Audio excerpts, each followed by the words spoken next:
Russia దేశం తనలో ఒక భాగాన్ని అమెరికాకి అమ్మేసిందా? అవును. 1867లో రష్యా దేశంలోని అలస్కా అనే ప్రదేశాన్ని $20 మిలియన్ల ఈ ప్రదేశాన్ని అమ్మేసింది. కానీ ఎందుకు? 1867లో రష్యా ఎకానమీ చాలా వీక్గా ఉంది. అదే టైంలో అలస్కా అనే ప్రదేశాన్ని బ్రిటన్ వాళ్ళు ఆక్రమించడానికి రెడీగా ఉన్నారు.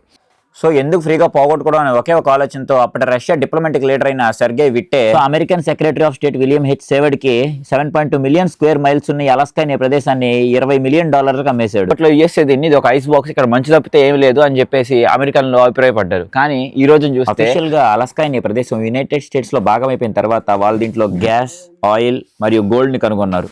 ఈ డీల్ వల్లనే అమెరికా ఎకనామికల్ గా ఎవ్వరూ అందుకోలేనంత ఎత్తుకెదిగింది. రష్యాలోని చాలా మంది ప్రజలు ఇప్పటికి కూడా అదొక ఫూలిష్ డీల్ అని, అదొక మూర్ఖత్వం అని, వేస్ట్ గా రష్యా దేశం వాళ్ళకి అమ్మేసింది. ఒకవేళ ఆ ప్రదేశం ఇప్పుడు రష్యాలో ఉంటే రష్యా ఎకానమీ ఇంకా చాలా డెవలప్ అయి ఉండేదని రష్యన్స్ అభిప్రాయపడుతూ ఉంటారు అనమాట. ఓహో, అయితే రష్యా తెలిసి తెలియకుండా ఒక మంచి ప్రదేశాన్ని కోల్పోయిందనమాట. ఓకే గైస్, ఫ్యాక్ట్ నచ్చింది అనుకుంటున్నా. నచ్చినట్టయితే ఒక లైక్ చేసుకోండి.